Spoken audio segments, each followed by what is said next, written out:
Hey guys, welcome back to our second set of poses for Sazuma.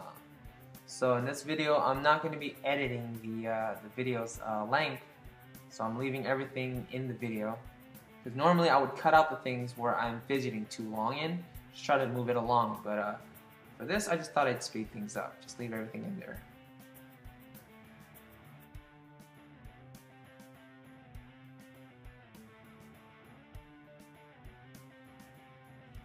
So what happens after your first round is you get a little more confident, a little more relaxed, and as you can see my drawings are a little more structured, and I'm not just doing like chicken scratches anymore.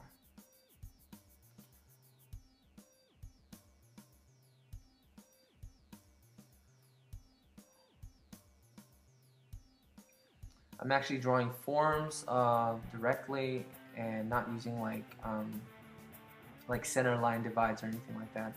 I just kind of block in large shapes and stuff. And this definitely comes with practice. So again, how do you keep things in proportion? I touched on this a little bit in our last video, but basically the body is a ruler. If you put an arm or a hand down at a certain length, everything else has to follow that guideline.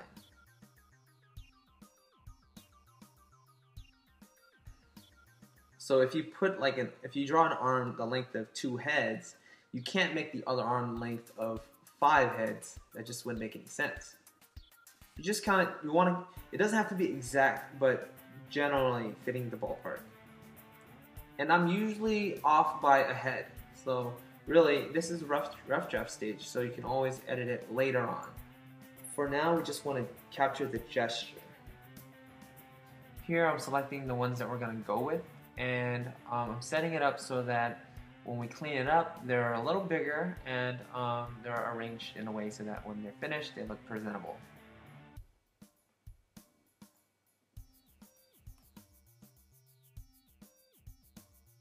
So what's the point of doing thumbnails?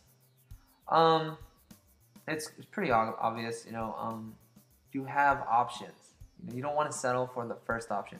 Sometimes that might be the case where the first sketch, a lot of times actually, where the first sketch is actually the best sketch.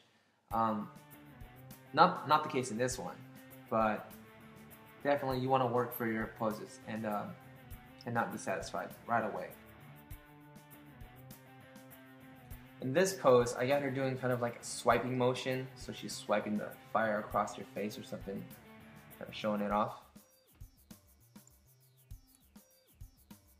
So turning off the rough draft, helping to clear the table a little bit so you can see and refine the details just a little bit more.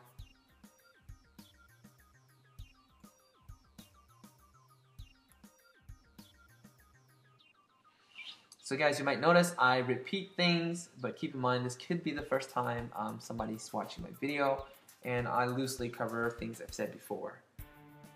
So if you guys have questions, go ahead and ask them, and other people please help with answering those questions as well. I know you guys have been doing that, so thanks a lot for that. So the personality drives the pose. Personality, character, story, everything like that also drives the pose. Not just the pose itself, like you have to have reason behind the pose. Like if you're doing fire element, how would somebody holding fire look? A good example is later on I do a wind element girl. She's wind.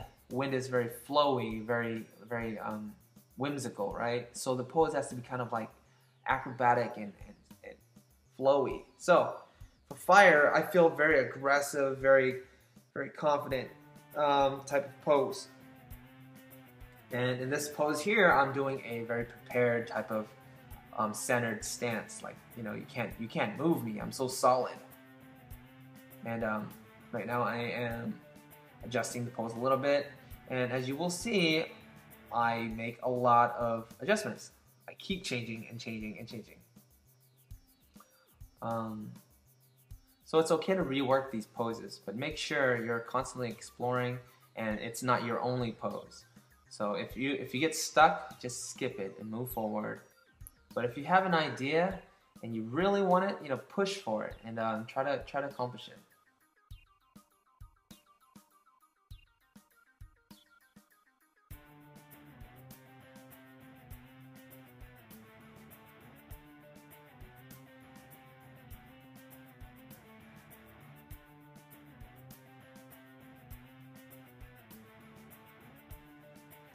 Alright, so I'm going back here and I am designing the outfit. Well, I don't design it; it's already been described in the design by the author Janea, the writer of the book Element Princess. Again, this is a novel, not a manga, but we are going to have like characters for the website, and maybe in the future we'll be doing a manga. But right now they're just character designs. Okay, so the character outfit for Sazuma says she's wearing black spandex two-piece. The top of the outfit is short-sleeved, barely covering her arm with long black fingerless gloves that reach above her elbow. The top comes down to reach the top of her belly button. On the shirt, directly near the breastbone, a fire sign shines gold. So all the characters will be having these symbols that represents their element. And the theme's pretty similar throughout. They all wear like black spandex type of outfits. So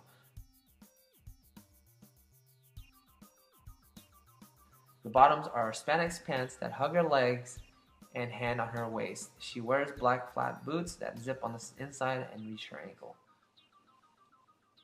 So again, for clothing, for spandex, this doesn't really serve a good example because spandex is pretty much the figure itself. For any kind of clothing or outfits, you always want to draw the figure first, because it's a lot harder to just draw like floating clothes without really knowing what's underneath it. And it makes it a lot more believable too.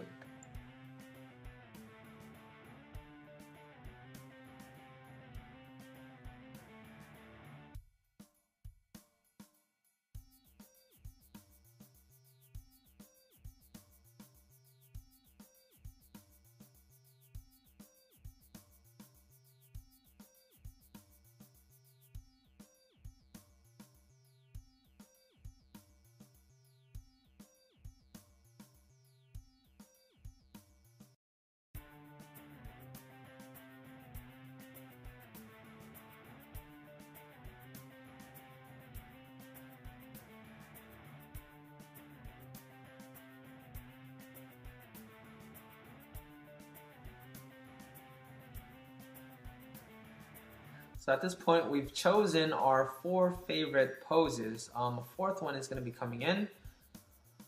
Right now, I'm just kind of cleaning up the sketches, doing kind of a rough pencil. This would be last stage before inking.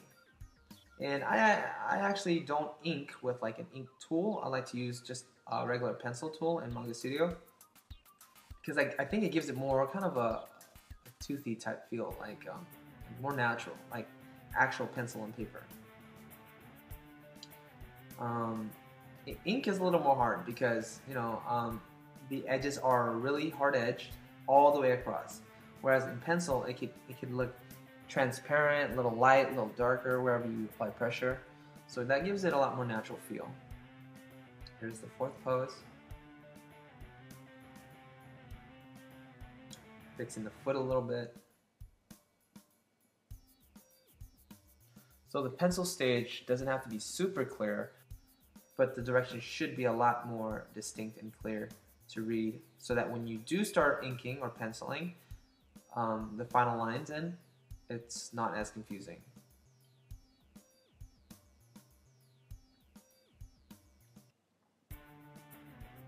So in any case, again, drawing the figure first and then adding the clothes on top. It's so much easier. So learn your figures first. Oh, we actually didn't go with any of these poses. We actually ended up going with a separate pose, actually. Yeah. I don't have that process recorded, but I will post the final sketch of that for you guys to see. Alright guys, this wraps this video up. Thanks a lot for watching. Please stay tuned for the rest of these characters. There are a lot of characters. This is as far as it goes for Sazuma, but for the rest of the characters, I'll be going all the way to a colored finish. I also want to draw live for you guys so that we can actually interact. So I'm going to post a little Facebook link below for you guys to check out, and it'll update you to let you know when I'll be doing like live sessions and stuff.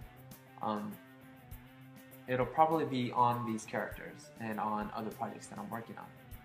I will have an official kind of trailer for the book explaining just what the story is about and how we're going to need your help and all that stuff for fundraising. So until then, you guys, thanks so much for watching. Good luck. Goodbye. Talk to you later. Peace.